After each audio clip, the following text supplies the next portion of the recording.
Welcome everyone. Today I wanted to talk about the Bitcoin Transaction Accelerator.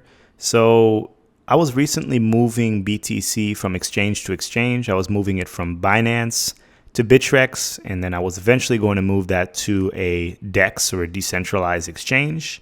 So I was moving funds intra-exchanges.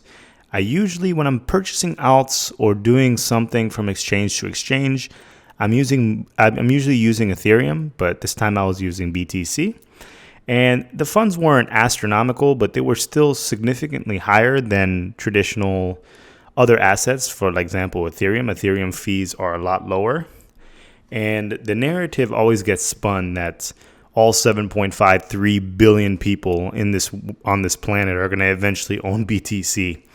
But I beg to differ because transaction fees are just abysmal, and also the speed of transactions is incredible. When I was moving it intra-exchange, a website pulled up, the BTC.com Transaction Accelerator. And as you can see, the average confirmation time is 219 minutes. It obviously decreased significantly from there. I believe it took probably, 10, 20 minutes for the transaction to go through. But it was way too long because I have to go do something else. It's an all-day affair just to move BTC. You have to get up, go do something else. And, you're being very careful when moving your funds, but the speed is so slow.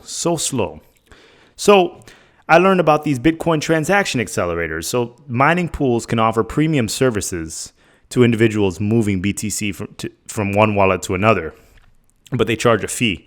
So ultimately, you can skip your spot in the queue and go towards the top or the next block if you pay. I was assuming BTC, their whole tenet is this democratization of funds or money. And then you have these fees and you have these accelerators that really bypass the entire system. So let's say the entire world is using BTC, then the richest of the rich are always going to be able to pay and bump their transactions through, and you're just going to have to wait.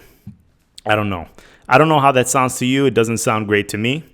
But I would encourage you to check out the BTC.com Transaction Accelerator. And here is the estimated fee for my transaction.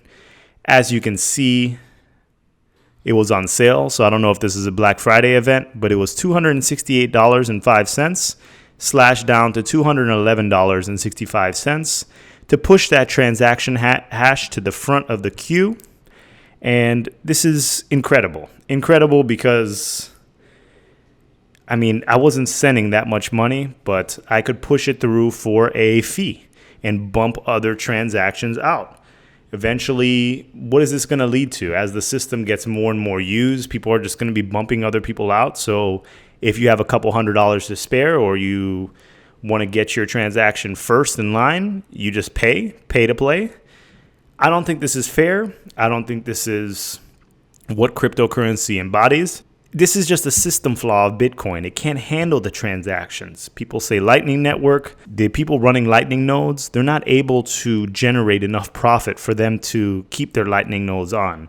In addition, Lightning nodes are extremely centralized, so you'll be able to, as a node operator, you can probably cancel transactions within your Lightning node if you were pressured enough. Or you can probably bump things out as well. So this whole idea of decentralization is really going out the window. I don't know. I like other cryptocurrencies. I like Cardano and even Ethereum.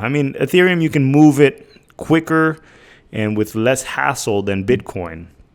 So this next generation, this third generation of cryptocurrencies, it's solving these problems that Bitcoin hasn't solved. And people keep on saying that the solutions are coming. When? It's not going to be pushed down to zero. PayPal is always going to be cheaper than Bitcoin. And at the end of the day, block size is block size. It's still going to take 10 minutes for it to confirm your transaction. You can jump the gun and deal with things sooner, but at the end of the day, that also compromises security, and that also compromises this whole double spend issue. So you want to make sure that the transactions are as immutable as possible, and you have to wait your 10 minutes. So let me know what you think about this transaction hash. Has anyone listening to this video ever paid to bump up their transaction? And let me know how that went, and let me know how much you paid for it. until the next video, thank you.